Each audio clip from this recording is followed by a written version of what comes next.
Familiar faces in the room, a lot of new faces. And President Trump is back, and the golden age of America has most definitely begun. The Senate has already confirmed 5 of President Trump's exceptional cabinet nominees: Secretary of State Marco Rubio, Defense Secretary Pete Hegseth, CIA Director John Ratcliffe, Homeland Security Secretary Kristi Noem, and Treasury Secretary Scott Bessent. It is imperative that the Senate continues to confirm the remainder of the president's well-qualified nominees as quickly as possible.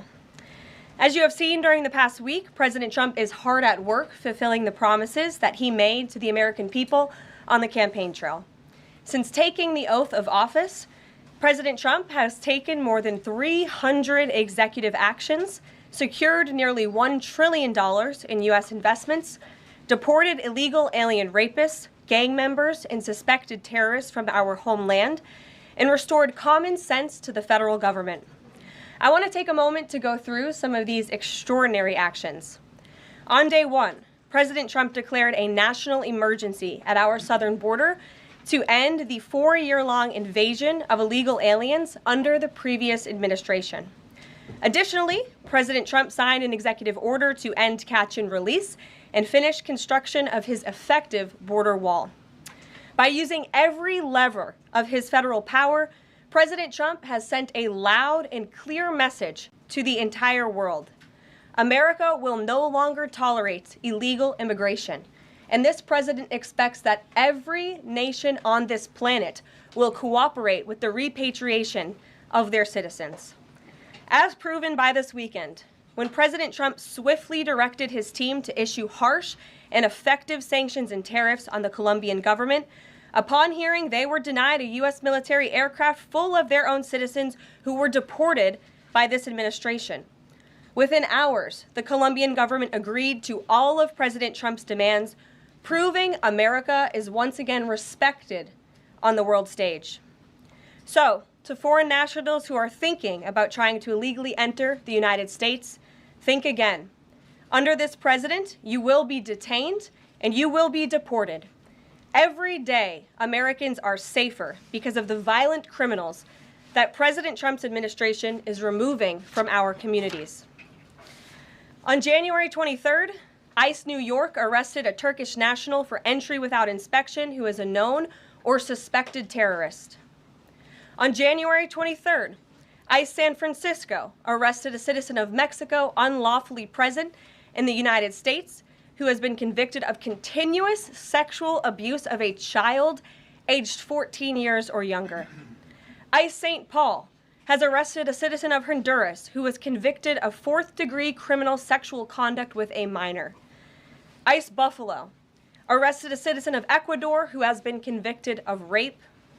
ICE Boston arrested a citizen of the Dominican Republic who has a criminal conviction for 2nd-degree murder. This criminal was convicted of murder for beating his pregnant wife to death in front of her 5-year-old son. And ICE St. Paul also arrested a citizen of Mexico who was convicted of possessing pornographic material of a minor on a work computer. These are the heinous individuals that this administration is removing from American communities every single day, and to the brave state and local law enforcement officers, CBP, and ICE agents who are helping in the facilitation of this deportation operation, President Trump has your back, and he is grateful for your hard work. On the economic front, President Trump took immediate action to lower costs for families who are suffering from 4 long years of the Biden administration's destructive and inflationary policies. President Trump ordered the heads of all executive departments and agencies to help deliver emergency price relief to the American people, untangle our economy from Biden's regulatory constraints, and end the reckless war on American energy. President Trump also signed sweeping executive orders to end the weaponization of government and restore common sense to the federal bureaucracy. He directed all federal agencies to terminate illegal diversity, equity, and inclusion programs to help return America to a merit-based society. President Trump also signed an executive order declaring it is now the policy of the federal government that there are only 2 sexes, male and female. Sanity has been restored. Before I take your questions, I would like to point out to all of you once again have access to the most transparent and accessible president in American history. There has never been a president who communicates with the American people and the American press corps as openly and authentically as the 45th and now 47th president of the United States. This past week, President Trump has held multiple news conferences, gaggled on Air Force One multiple times, and sat down for a two-part interview on Fox News, which aired last week. As Politico summed it up best, Trump is everywhere again. And that's because President Trump has a great story to tell about the legendary American revival that is well underway. And in keeping with this revolutionary media approach that President Trump deployed during the campaign, the Trump White House will speak to all media outlets and personalities, not just the legacy media who are seated in this room. Because according to recent polling from Gallup, Americans' trust in mass media has fallen to a record low. Millions of Americans, especially young people, have turned from traditional television outlets and newspapers to consume their news from podcasts, blogs, social media, and other independent outlets. It's essential to our team that we share President Trump's message everywhere and adapt this White House to the new media landscape in 2025. To do this, I'm excited to announce the following changes will be made to this historic James S. Brady briefing room, where Mr. Brady's legacy will endure. This White House believes strongly in the First Amendment, so it's why our team will work diligently to restore the press passes of the 440 journalists whose passes were wrongly revoked by the previous administration. We're also opening up this briefing room to new media voices who produce news-related content and whose outlet is not already represented by one of the seats in this room. We welcome independent journalists, podcasters, social media influencers, and content creators to apply for credentials to cover this White House. And you can apply now on our new website, whitehouse.gov/new media. Starting today, this seat in the front of the room, which is usually occupied by the press secretary's staff, will be called the new media seat. My team will review the applications and give credentials to new media applicants who meet our criteria and pass United States Secret Service requirements to enter the White House complex. So in light of these announcements, our first questions for today's briefing will go to these new media members whose outlets, despite being some of the most viewed news websites in the country, have not been given seats in this room.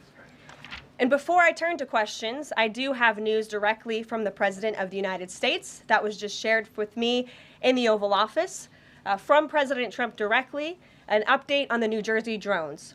After research and study, the drones that were flying over New Jersey in large numbers were authorized to be flown by the FAA for research and various other reasons. Many of these drones were also hobbyists, recreational, and private individuals that enjoy flying drones. In time, it got worse due to curiosity. This was not the enemy. A statement from the President of the United States to start this briefing with some news. And with that, I will turn it over to questions. And we will begin with our new media members, Mike Allen from Axios, Matt Boyle from Breitbart. Mike, why don't you go ahead? Thank you very much. Karoline, does the President see anything fishy about DeepSeek, either its origins or its cost? And could China's ability to make these models quicker, cheaper, affect our thinking about expanding generation data centers, chip manufacturing? Sure. The President was asked about DeepSeek last night on Air Force One when he gaggled for, I think, the third or fourth time throughout the weekend with members of the traveling press corps. The President said that he believes that this is a wake-up call to the American AI industry. The last administration sat on their hands and allowed China to rapidly develop this AI program. And so President Trump believes in restoring American AI dominance. And that's why he took very very strong executive action this past week to sign executive orders to roll back some of the onerous regulations on the AI industry. And President Trump has also proudly appointed the first AI and crypto czar at this White House, David Sachs, whom I spoke with yesterday, very knowledgeable on this subject, and his team is here working every single day to ensure American AI dominance. As for the national security implications, I spoke with NSC this morning. They are looking into what those may be, and when I have an update, I will share it with you, Mike. Karoline, you say restore U.S. dominance. Is there a fear that the U.S. either is falling or has fallen behind? And how would the president make sure the U.S. stays ahead? No, the president is confident that we will restore American dominance in AI. Yeah, so Karoline, first off, thank you to you and President Trump for actually giving voices to new media outlets that represent millions and millions of Americans. The thing I would add, I've got a two-part question for you. The first is just can you expand upon what steps the White House is going to take to bring more voices, not less, which is what our founder Andrew Breitbart believed in, into this room where they rightfully belong? Yeah. Absolutely. And as I said in my opening statement, Matt, it is a priority of this White House to honor the First Amendment. And it is a fact that Americans are consuming their news media from various different platforms, especially young people. And as the youngest press secretary in history, thanks to President Trump, I take great pride in opening up this room to new media voices to share the president's message with as many Americans as possible. In doing so, number one, we will ensure that outlets like yours, Axios and Breitbart, which are widely respected and viewed outlets, have an actual seat in this room every day. We also, again, encourage anybody in this country, whether you are a TikTok content creator, a blogger, a podcaster, if you are producing legitimate news content, no matter the medium, you will be allowed to apply for press credentials to this White House. And as I said earlier, our new media website is whitehouse.gov/new media. And so we encourage people to apply. Again, as long as you are creating news-related content of the day and you're a legitimate independent journalist, you're welcome to cover this White House. And secondly, Karoline, you said you laid out several of the actions that President Trump has taken. Obviously, it's a stark contrast to the previous administration and breakneck speed from President Trump. Can we expect that pace to continue as the first 100 days moves along here and beyond that? Absolutely. There's no doubt President Trump has always been the hardest working man in politics. I think that's been proven over the past week. This president has again signed more than 300 executive orders. He's taken historic action. I gaggled aboard Air Force One to mark the first 100 days of this administration, 4 p.m. last Friday, or first 100 hours rather. And this president did more in the first 100 hours than the previous president did in the first 100 days. So President Trump, I think you can all expect for him to continue to work at this breakneck speed, so I hope you're all ready to work very hard. I know that we are. Zeke Miller. Thanks, Karoline. A question that we've asked your predecessors of both parties in this job. When you're up here in this briefing room speaking to the American public, do you view yourself and your role as speaking on, advocating on behalf of the president or providing the unvarnished truth that is, not to lie, not to obfuscate to the American people? I commit to telling the truth from this podium every single day. I commit to speaking on behalf of the President of the United States. That is my job. And I will say it's very easy to speak truth from this podium when you have a president who is implementing policies that are wildly popular with the American people, and that's exactly what this administration is doing. It's correcting the lies and the wrongs of the past 4 years, many of the lies that have been told to your faces in this very briefing room. I will not do that. But since you brought up truth, Zeke, I would like to point out, while I vowed to provide the truth from this podium, we ask that all of you in this room hold yourselves to that same standard. We know for a fact there have been lies that have been pushed by many legacy media outlets in this country about this president, about his family, and we will not accept that. We will call you out when we feel that your reporting is wrong or there is misinformation about this White House. So yes, I will hold myself to the truth, and I expect everyone in this room to do the same. And Karoline, just on a substantive question, yesterday the White House Office of Management and Budget directed across the board freeze, with some exceptions for individual assistance, we understand, to federal grants. It's caused a lot of confusion around the country among Head Start providers, among providers services to homeless veterans, Medicaid providers, states saying they're having trouble accessing the portal. Could you help us clear up some of the confusion, Yes. give some certainty to folks? And also, is that uncertainty How does that uncertainty service the president's voters? Well, I think there's only uncertainty in this room amongst the media. There's no uncertainty in this building. So let me provide the certainty and the clarity that all of you need. This is not a blanket pause on federal assistance and grant programs from the Trump administration. Individual assistance, that includes, I'm not naming everything that's included, but just to give you a few examples, Social Security benefits, Medicare benefits, food stamps, welfare benefits, assistance that is going directly to individuals will not be impacted by this pause. And I want to make that very clear to any Americans who are watching at home who may be a little bit confused about some of the media reporting. This administration, if you are receiving individual assistance from the federal government, you will still continue to receive that. However, it is the responsibility of this president and this administration to be good stewards of taxpayer dollars. That is something that President Trump campaigned on. That's why he has launched DOGE, the Department of Government Efficiency, who is working alongside OMB. And that's why OMB sent out this memo last night, because the president signed an executive order directing OMB to do just this. And the reason for this is to ensure that every penny that is going out the door is not conflicting with the executive orders and actions that this president has taken. So what does this pause mean? It means no more funding for illegal DEI programs. It means no more funding for the Green New scam that has cost American taxpayers tens of billions of dollars. It means no more funding for transgenderism and wokeness across our federal bureaucracy and agencies. No more funding for Green New Deal social engineering policies. Again, people who are receiving individual assistance, you will continue to receive that. And President Trump is looking out for you by issuing this pause because he is being good steward of your taxpayer dollars. Thanks, Caroline. Sure. How long is this pause going to last, and how is the Trump administration recommending that organizations that rely on federal funding make payroll, pay their rent in the meantime? It is a temporary pause, and the Office of Management and Budget is reviewing the federal funding that has been going out the door. Again, not for individual assistance, but for all of these other programs that I mentioned. I also spoke with the incoming director of OMB this morning, and he told me to tell all of you that the line to his office is open for other federal government agencies across the board, and if they feel that programs are necessary and in line with the president's agenda, then the Office of Management and Budget will review those policies. I think this is a very responsible measure. Again, the past 4 years, we've seen the Biden administration spend money like drunken sailors. It's a big reason we've had an inflation crisis in this country, and it's incumbent upon this administration to make sure, again, that every penny is being accounted for honestly. Why impose this pause with so little notice? Why not give organizations more time to plan for the fact that they are about to lose, in some cases, really crucial federal funding, at least for a period of time? There was notice. It was the executive order that the president signed. There's also a freeze on hiring, as you know, a regulatory freeze, and there's also a freeze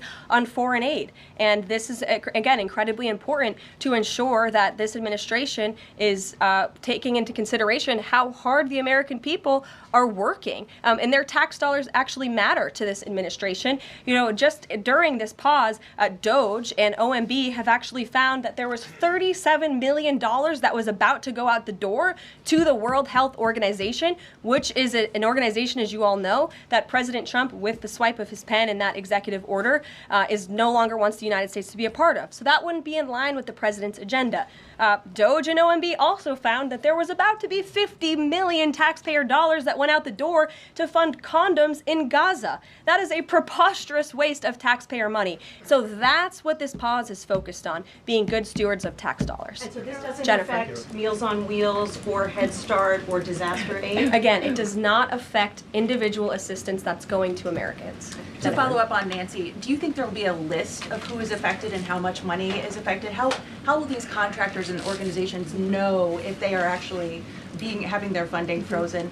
And then secondly, if you're willing, can you just clarify, is the end goal of this to essentially challenge Congress or to prove that the president can withhold federal funding?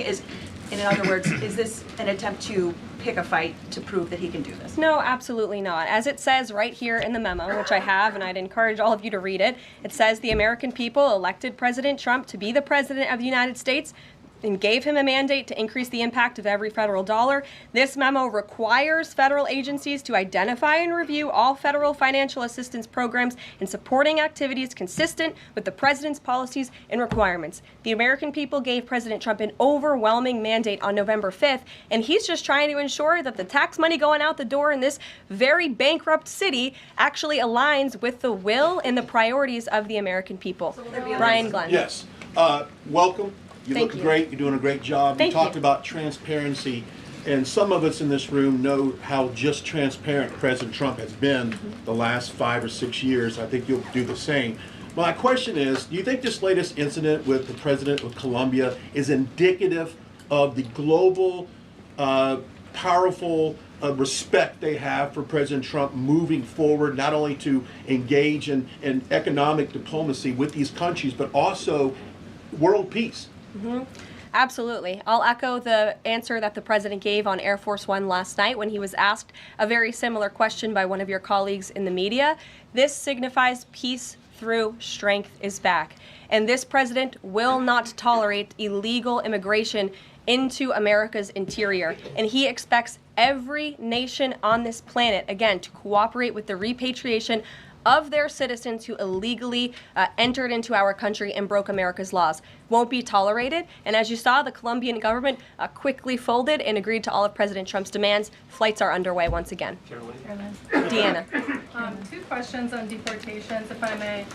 President Trump had said on the campaign trail that he would deport pro-Hamas students who are here on visas. And on his first day in office, he signed an executive order that said, quote, the U.S. must ensure that admitted aliens and aliens otherwise already present in the U.S. do not bear hostile attitudes towards its citizens, culture, government, institutions, or founding principles. So should we take this executive order as Trump saying he would be open to deporting those students who are here on visas but, hold pro-Hamas sympathies?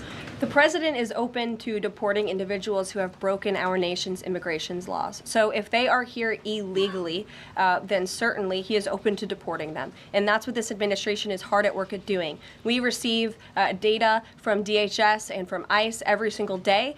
From what we hear on the ground, ICE agents are feeling incredibly empowered right now because they actually have a leader in this building who is supporting them in doing their jobs that they were hired to do, which is to detain, arrest, and deport illegal criminals who have invaded our nation's borders over the past 4 years. That's what the president is committed to seeing. Peter. Caroline, I want to ask you very quickly, just following up on the question on immigration first. President Trump, during the course of the campaign in 2024, said the following about illegal immigration. He said, they're going back home where they belong, and we start with the criminals. There are many, many criminals. NBC News has learned that ICE arrested 1,179 undocumented immigrants on Sunday, but nearly half of them, 566 of the migrants, appear to have no prior criminal record besides entering the country illegally. Is the president still focused exclusively, which is a civil crime, it's not criminal? It's a federal crime.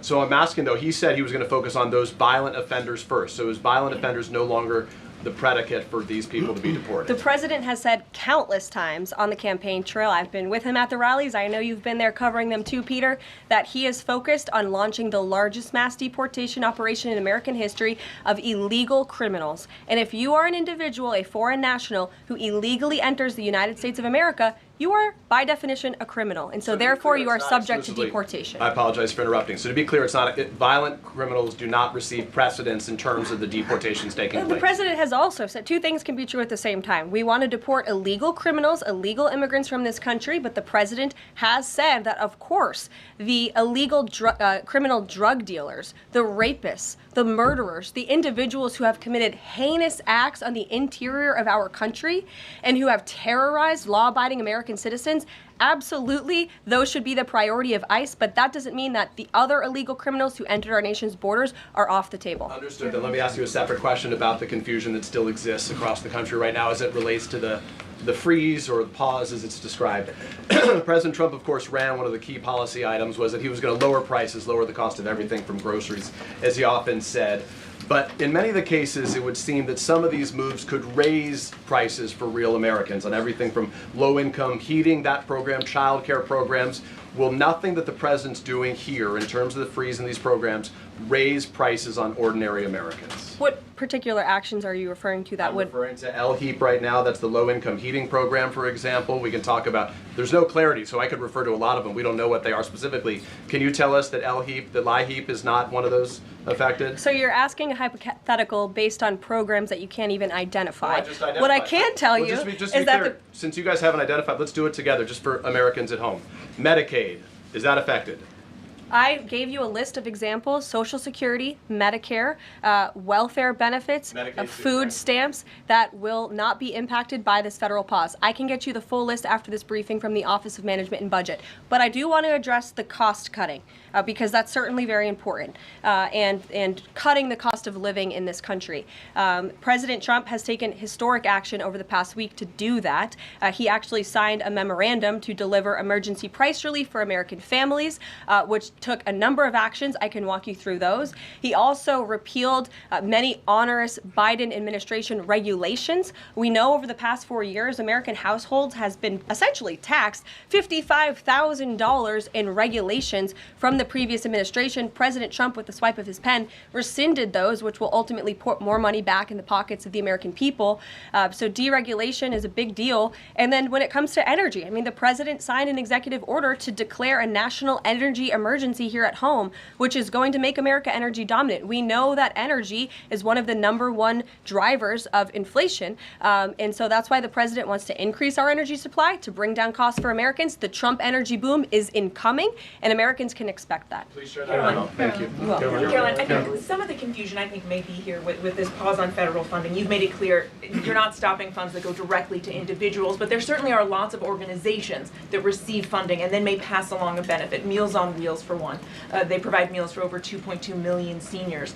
What is the president's message to Americans out there, many of whom supported him and voted for him, who are concerned that this is going to impact them directly, even if, as you said, the funding isn't coming directly to their wallet? I have now been asked and answered this question 4 times. To individuals at home who receive direct assistance from the federal government, you will not be impacted by this federal freeze. In fact, OMB just sent out a memo to Capitol Hill with Q&A to clarify some of the questions and the answers that all of you are asking me right now. Again, direct assistance will not be impacted. I've been asked and answered about this OMB memo. There's many other topics of the day. Jackie But Heinrich. indirect assistance, Caroline, if it's going to another organization and then trickling down.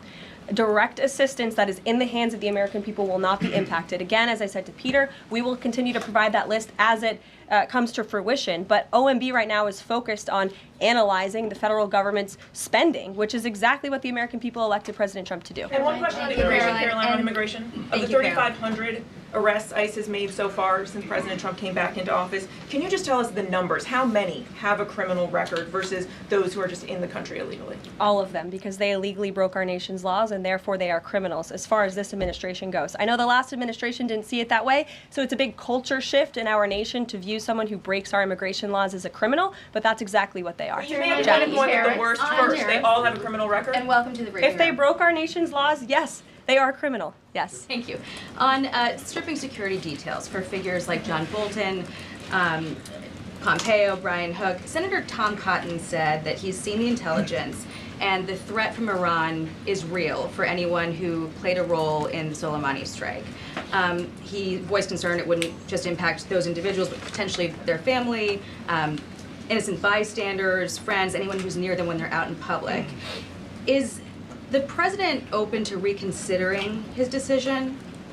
The president was asked and answered this yesterday, and he was firm in his decision despite some of the comments that you had referenced. And he's made it very clear that he does not believe American taxpayers should fund security details for individuals who have served in the government for the rest of their lives. And there's nothing stopping these individuals that you mentioned from obtaining private security. That's where the president stands on it. I have no updates on that. Is there any concern that this decision might jeopardize the administration's ability to hire the best advisors for these kinds of positions in the future? No, in fact, I've talked to the Presidential Personnel Office, who has told me directly that there is such an influx of resumes for this administration that it's incredibly overwhelming. There is no lack of talent for the Trump administration. Reagan Reed. Would he take any responsibility if anything happened to these people? Would he feel at all that his decision was a factor in that? The president was asked and answered this yesterday. I defer you to his Thanks, comments. Karoline. Reagan, since you're in the back row, I hear you. The back row hasn't gotten much attention in the last 4 years, so I'm happy to answer your question. I can project.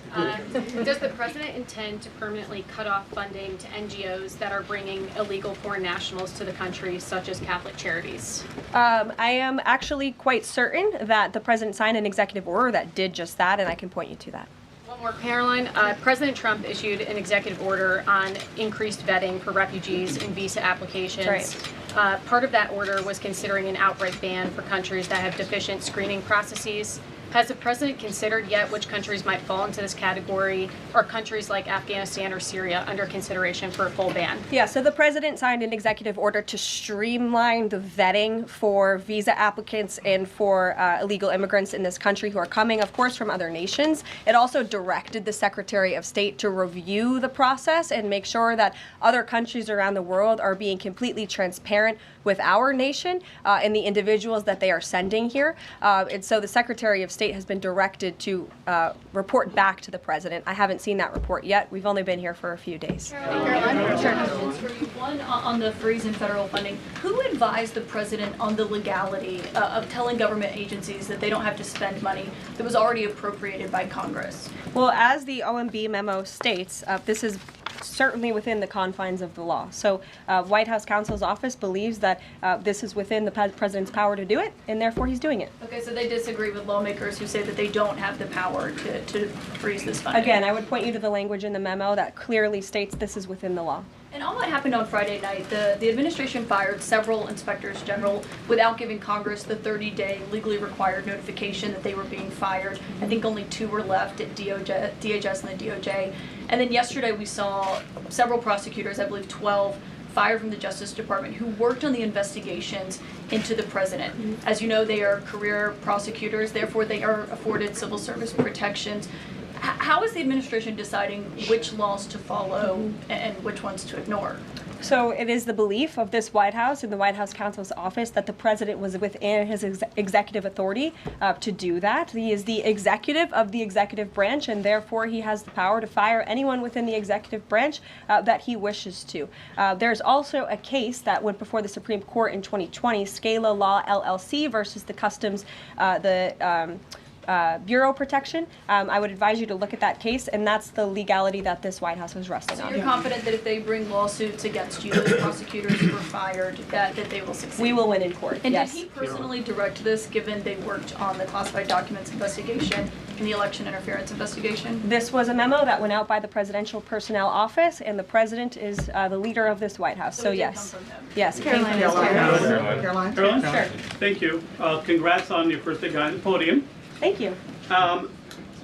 President Trump ended funding for UNRWA and also designated the Houthis a foreign terrorist organization. That's right. Both were decisions that the previous administration had reversed. So here's my question. Will there be an investigation into who gave the previous administration this terrible advice? Well, that's a very good point. I haven't heard discussions about such an investigation, but it wouldn't be a bad idea considering that the Houthis certainly are terrorists.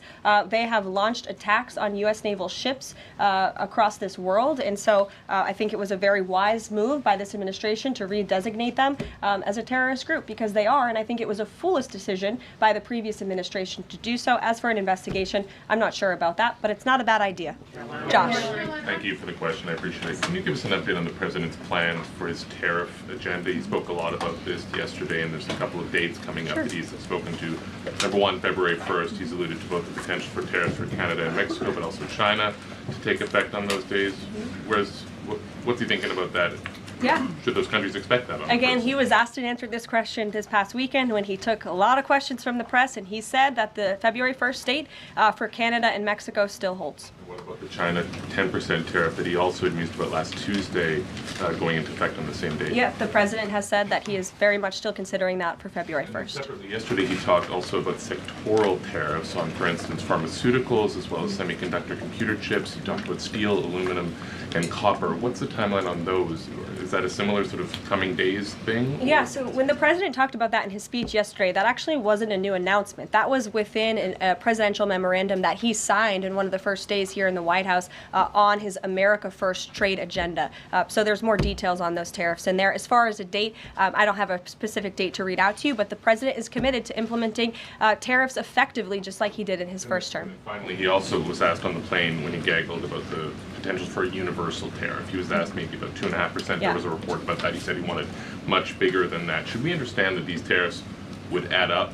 You know, in other words, you might have country-specific tariffs like Canada, Mexico, China. You might have sectoral tariffs like on pharmaceuticals, as well as a potential universal tariff on top of that. Do these stack on one or the other, or would one sort of take precedence over another? All I can point you to is what the president has said on this front. The February 1st date for Canada and Mexico, also the China tariff that he has discussed. He rejected the 2.5% tariff. He said that was a little bit too low. He wants it to be higher. I'll leave it to him to make any decisions on that front. Phil Wegman. What the Mexicans and Canadians have done so far, do you have any comment on whether that has met the bar, what he wants to see on fentanyl? Thank you. I won't get ahead of the president again on advocating to foreign nations on what they should or shouldn't do to get away from these tariffs. The president has made it very clear, again, that he expects every nation around this world to cooperate with the repatriation of their citizens. And the president has also put out specific statements in terms of Canada and Mexico when it comes to what he expects in terms of border security. We have seen a historic level of cooperation from Mexico, but again,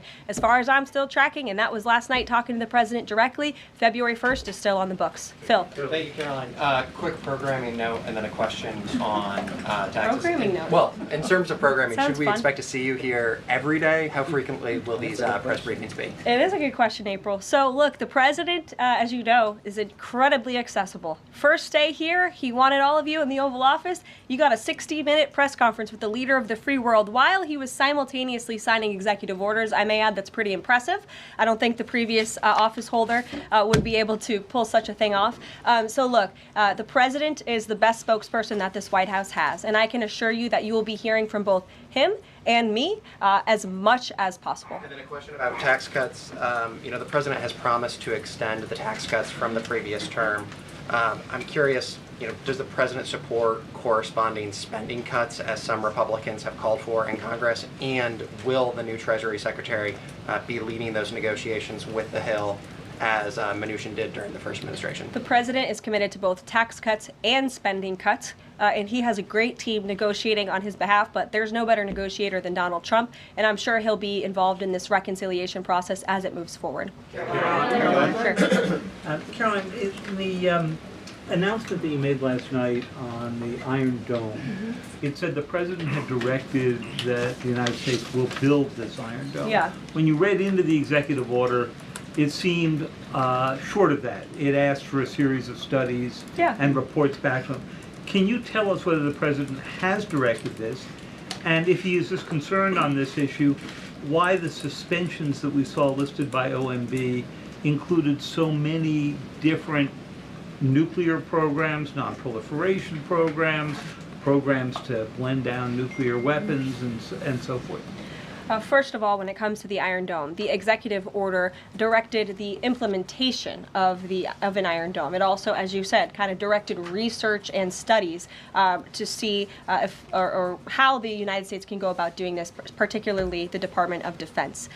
When it comes to the other question that you asked about those specific programs, again, I would say this is not a ban. This is a temporary pause and a freeze to ensure that all of the money going out from Washington, D.C. is aligned with the president's agenda. And as the Office of Management and Budget has updates on what will be kickstarted once again, I will provide those to you. Just to clarify for a sec what you were saying before on Medicaid.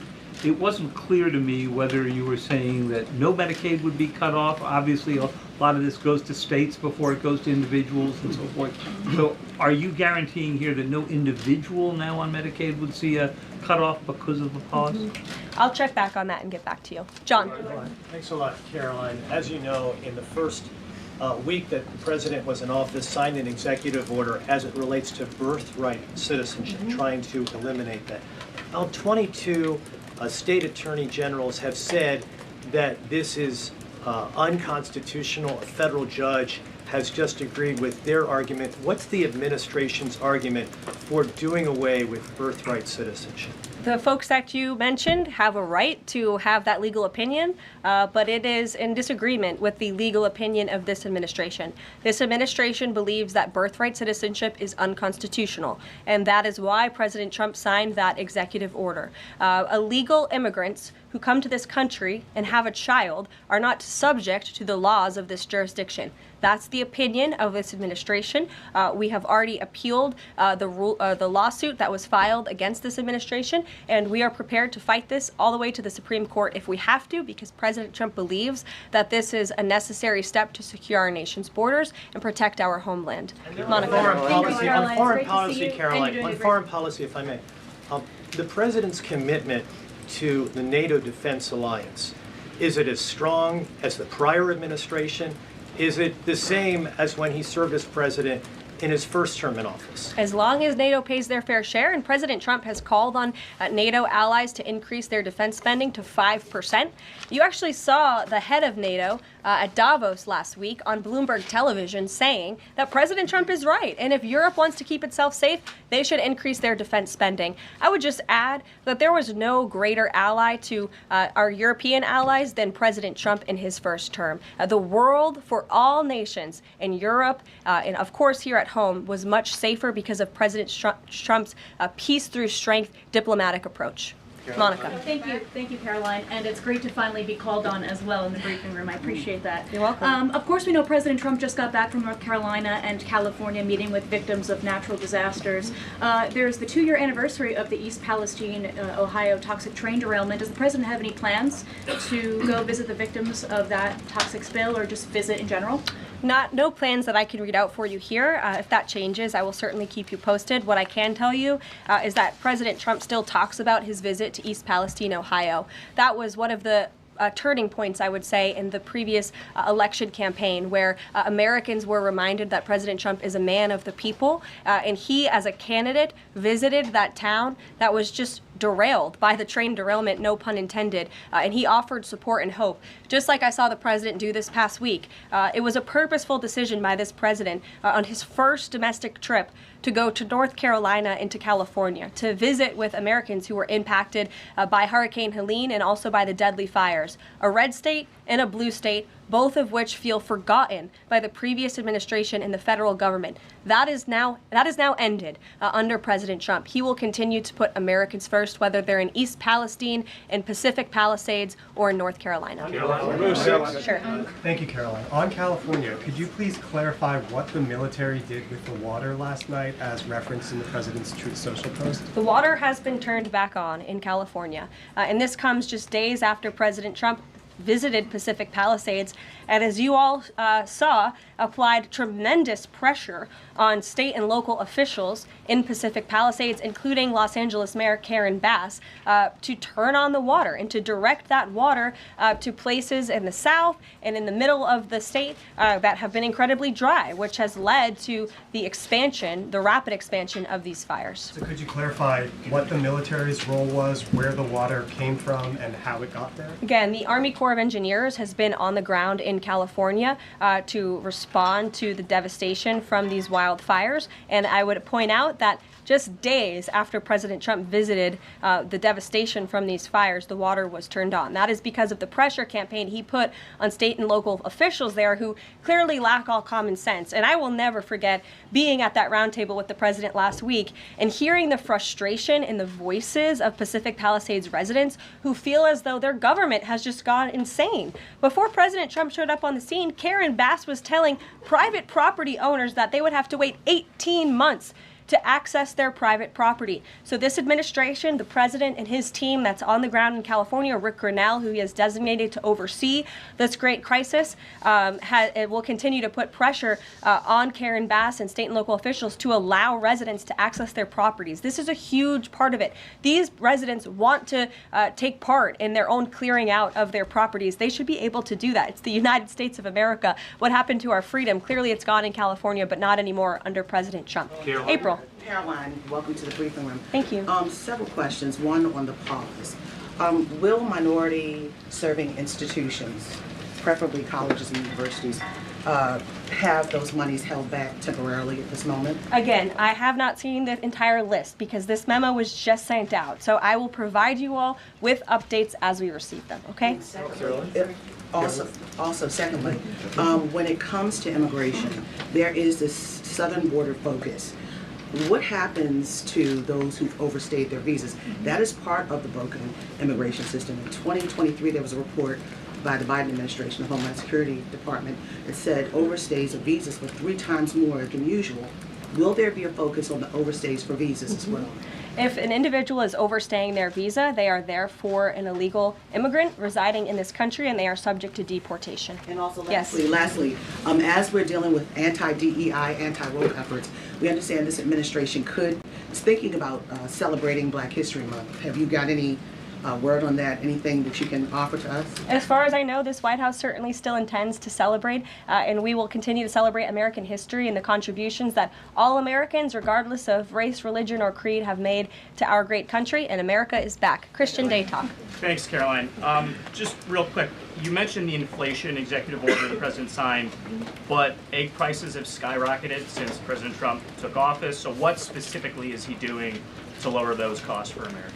Really glad you brought this up because there is a lot of reporting out there that is putting the onus on this White House for the increased cost of eggs. I would like to point out to each and every one of you that in 2024, when Joe Biden was in the Oval Office or upstairs in the residence sleeping, I'm not so sure, egg prices increased 65% in this country. We also have seen the cost of everything, not just eggs. Bacon, groceries, gasoline have increased because of the inflationary policies of the last administration. As far as the egg shortage, what's also contributing to that is that the Biden administration and the Department of Agriculture directed the mass killing of more than 100 million chickens, which has led to a lack of chicken supply in this country, therefore a lack of egg supply, which is leading to the shortage. So I will leave you with this point. This is an example of why it's so incredibly important that the Senate moves swiftly to confirm all of President Trump's nominees, including his nominee for the United States Department of Agriculture, Brooke Rollins, who is already speaking with Kevin Hassett, who's leading the economic team here at the White House, on how we can address the egg shortage in this country. As for costs, I laid out the plethora of ways that President Trump has addressed saving costs for the American people over the past week. He looks forward to continuing to doing that in the days ahead. Thank you guys so much. We'll see you soon. One more border question. Are Medicaid portals down in all 50 states?